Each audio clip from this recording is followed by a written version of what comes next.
안녕하십니까. 김정구 GTV입니다. 2026년 2월 우크라이나 침공이 시작된 지 어느덧 4년이 흘렀습니다.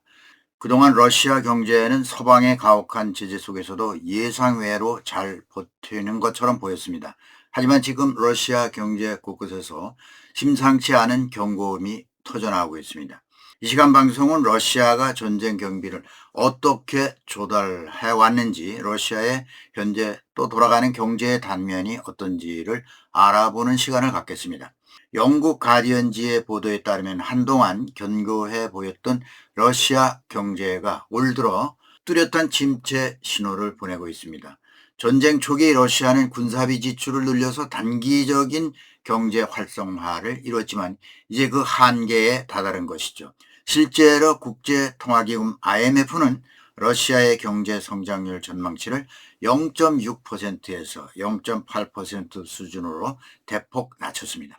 이는 코로나19 팬데믹을 제외한 2014년 이후 가장 낮은 수치입니다. 그 주범은 역시 오일머니의 고갈이죠. 배럴당 90달러였던 우랄산 원유 가격은 50달러 선까지 떨어졌고, 러시아 예산의 40%를 차지했던 화석연료 세수는 이제 25%까지 급감했습니다. 설상가상으로 트럼프 행정부의 관세 위협 때문에 인도 같은 주요 고객들마저 러시아산 기름을 외면하기 시작했습니다. 러시아가 지난 5년 동안 전쟁에 쏟아부은 돈은 과연 얼마일까요? 키이우 경제대학의 분석에 따르면 2021년부터 25년까지 러시아가 군사와 안보에 쓴 공식 예산만 최소 50조 6천억 루블, 우리 돈으로 환산하면 약 956조 원에 달한다고 합니다. 이는 매우 보수적으로 잡은 수치일 뿐이죠. 기록되지 않은 기밀 예산까지 합치면 그 규모는 상상을 초월합니다. 전쟁 첫 해에 6조 루블 수준이었던 국방비는 작년 16조 6천억 루블까지 치솟았습니다. 러시아 연방 예산의 40%가 오로지 전쟁을 위해 쓰이고 있는 셈입니다. 이 막대한 돈은 무기를 만들고 병사들에게 보너스를 주고 전사자 가족에게 보상금을 주는데 들어갔습니다. 러시아가 이 전쟁에 쏟아부은 돈은 단순히 많다라는 표현으로는 부족합니다. 키이우 경제대학의 율리아 파비츠카 교수가 분석한 바에 따르면 2021년부터 25년까지 러시아가 배정한 군사 및 안보 지출은 최소 50조 6천억 루블입니다. 우리 돈으로 약 956조 원, 앞서 말씀드린 대로 956조 원. 보수적인 계산으로도 매년 800조 원이 넘는 천문학적인 금액이죠. 더구나 이 무서운 사실은 이 수치에 장부에 기록되지 않은 기밀 예산이 포함되어 있다고 했죠. 네, 그렇습니다. 러시아의 군사 및 안보 지출, 이 956조 원을 어디에 썼을까? 물론 무기 구입을 하기 위해서 썼겠죠. 그러나 무기 구입을 넘어서 전쟁 체제를 유지하기 위해서 막대한 그 운영비, 사회적 비용, 이것이 여기에 포함되는 거죠. 조금 더 구체적으로 나눠서 설명해 보면 우선 첫째로 무기 생산 및 군수물자 조달입니다. 전시 경제 체제로 전환하면서 탱크, 미사일, 드론 등 무기 생산 라인을 불가동하는 데 예산의 상당 부분이 투입됩니다. 그 다음에 전선이 길어지고 장기화됨에 따라 대규모 병력을 유지하기 위해서는 식량과 연료, 탄약 등 물류 수송 부담이 급격히 증가하게 됩니다. 두 번째로는 급여와 보너스, 병사들의 참전을 독려하기 위해서는 파격적 수준의 인상된 급여와 입대 보너스가 지급되었습니다. 고기분색이라 불릴 만큼 사상자가 속출하면서 전사자 가족에게 지급하는 위로금과 부상병 치료비, 그리고 연금이 연방 예산에 엄청난 부담을 주고 있습니다. 세 번째는 국내 안보와 체제 유지를 위해서 사용되는 거죠.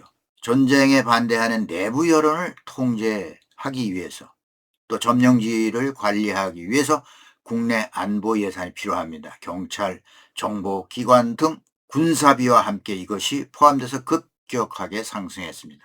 전체 지출 중 상당 부분은 공식 장부에 앞서 말씀드린 대로 기록되지 않는 기밀 항목으로 분류됩니다. 그러니 실제 전쟁 비용은 956조 원보다 훨씬 높을 것으로 추정이 된다는 것이죠. 지출의 변화와 재정적 압박, 한마디로 요약하면 2021년 전쟁이 막 벌어지고 1년쯤 돼서 조사한 결과 약 5조 6천억 루블, 2022년 약 6조 3천억 루블, 2024년 약 13조 7천억 루블, 2025년 작년입니다. 약 16조 8천억 루블. 결국 연방 예산의 40%를 차지하고 있습니다. 이 결정적인 문제점이 있습니다. 과거에는 석유를 판 돈으로, 여분 현금으로 전쟁을 치렀다고 하지만 현재는 기름값이 떨어지면서 국가 채무, 이 차입금 이런 것과 다른 복지 예산을 깎아서 그 내부 재분배를 통해서 간신히 자금을 조달하고 있습니다. 특히 국부펀드 비상금이죠. 현금 자산이 전쟁 전보다 절반 이하로 줄어들었습니다. 더 이상 버틸 완충 장치가 없어져 간다는 얘기죠. 치명적입니다. 하지만 푸틴 대통령을 정말로 코너에 몰아넣고 있는 것은 돈보다 더 귀한 사람입니다. 전략국제연구센터 CSIS는 이번 전쟁에서 러시아군 사상자가 무려 120만 명에 달한다고 분석했습니다. 이는 1980년대 아프가니스탄 전쟁 때 사망자의 17배, 체첸 전쟁 사망자의 11배를 넘어서는 수치입니다. 특히 지난 1월 한 달간의 상황은 처참했습니다. 우크라이나군 총사령관 시르스키 장군에 따르면 한 달 동안 러시아군 3만 1,700명이 사라졌다. 그런데 같은 기간 러시아가 새로 모집한 병력은 약 2만 2천 명에 불과했다. 즉 전선에서 죽어나가는 속도가 병력을 채워 넣는 속도를 앞지르기 시작한 것입니다. 말 그대로 사람이 갈려나가는 고기 분쇄기 작전에 한계가 온 것이죠. 러시아의 인구는 불과 몇 년 사이에 200만 명이나 사라졌다고 합니다. 전쟁터에서 죽거나 징집을 피해 해외로 도망치거나 미래가 불안해지니 아이를 낳지 않는다는 겁니다. 전문가들은 러시아가 2차 세계대전 이후 단일 분쟁으로서는 최대 규모의 120만 명의 사상자를 낸 것으로 보고 있습니다.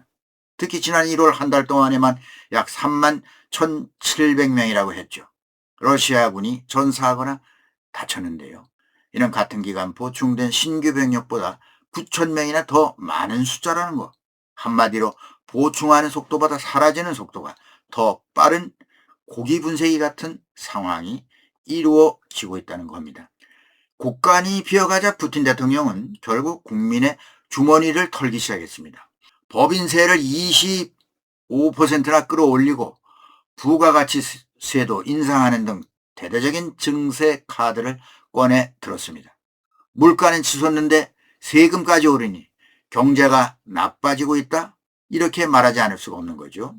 러시아인들이 이렇게 느끼고 있다는 겁니다. 그래서 전쟁 초기보다 러시아인들이 느끼는 생활의 빈곤도가 10%포인트 늘어났다는 것이죠. 러시아 중앙은행은 치솟는 물가를 잡으려 기준금리를 21%까지 끌어올렸습니다. 이렇게 되면 어떻게 될까요? 오히려 기업들은 다 문을 닫아야 됩니다. 기업이 질식상태에 놓이게 되고 경기는 더 얼어붙게 되겠죠. 인플레이션은 말할 것도 없고요. 그럼에도 러시아가 당장 망하지 않는 이유가 있습니다.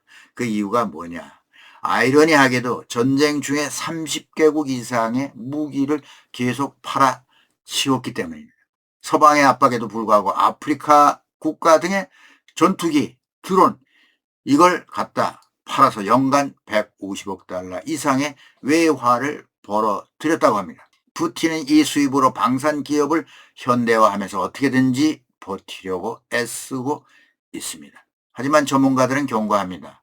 러시아의 외환 보유고와 국부펀드 같은 이 비상금이죠. 이게 바닥을 드러내고 있다는 겁니다. 전쟁 초기 충격을 흡수해 줬던 완충장치, 이제는 모두 사라지고 있는 그런 상태죠. 이제 시선은 평화 협상으로 향합니다. 도널드 트럼프 미국 대통령은 오늘 6월을 종전 협상의 시한으로 제시하면서 강력한 압박을 가하고 있습니다. 젤렌스키 대통령 역시 미국이 올여름까지 명확한 일정표를 원하고 있다. 이렇게 전했습니다. 러시아는 겉으로는 미국 주도의 회담에 시큰둥한 반응을 보이고 있습니다. 그런데 속내는 복잡하죠. 아랍에미레이트에서 열린 3자 협상에 러시아가 참여한 것 그 자체가 이미 경제적 한계에 부딪혔다는 증거라고 하는 분석이 나옵니다. 러시아는 현재 매년 750억에서 1000억 달러의 외화를 소진하면서 버티고 있습니다. 만약 석유와 가스 수입이 여기서 더 줄어든다면 러시아의 전쟁 기계는 멈출 수밖에 없습니다. 우크라이나군 총사령관 시르스키 장군은 말합니다. 우리는 드론 전술이 러시아군을 더 빠르게 소멸시키고 있으며 이 격차가 커질수록 모스크바는 전쟁을 끝낼 수밖에 없다. 이렇게 말했습니다. 이제 전쟁은 경제와 인구라는 거대한 벽에 가로막혔습니다. 러시아 국부펀드의 유동성 자산은 전쟁 전과 비교해서 절반 아래로 쪼그라들었고 국가가 저축으로 적자를 메울 수 있는 완충 장치는 거의 사라졌습니다. 이런 상황에서 도널드 트럼프 미국 대통령이 던진 메시지는 명확합니다. 바로 6월 종전 시한, 6월까지 종전하라. 트럼프는 올여름 시작 전까지 전쟁을 끝낼 것을 양측에 제안하면서 강한 압박을 가하고 있죠. 또 오는 11월 중간선거가 있습니다. 이 중간선거를 앞둔 트럼프에게도 경제적 한계에 부딪힌 푸틴에게도 6월은 피할 수 없는 데드라인이 되고 있습니다. 금년 6월입니다. 러시아는 겉으로는 미국에서 회담할 생각이 없다 이렇게 날을 세우고 있지만 속내는 급격히 타들어가고 있습니다. 최근 아랍에미레이트 아부다비에서 열린 미러우 3자 협상에 러시아가 모습을 드러낸 것 그 자체 이미 경제적 압박에 무릎을 꿇기 시작했다는 증거라고 앞서 말씀드렸습니다. 매년 1000억 달러의 외화를 소진하면서 버티는 이 위험한 도박은 이제 끝을 향해 가고 있습니다. 우리가 동원할 수 있는 병력보다 더 많이 제거하겠다는 우크라이나의 무인 시스템 전략이 성공을 거두면서 러시아의 전시 경제는 이제 영원히 버틸 수 없는 모래성임이 드러나고 있습니다. 돈과 사람 그리고 시간까지 모두 지표가 푸틴을 압박하고 있는 2026년의 겨울. 과연 오는 6월 우리는 길고 긴 우크라이나 전쟁의 마침표를 볼 수 있을지. 오늘은 여기까지입니다. 김종구 GTV였습니다.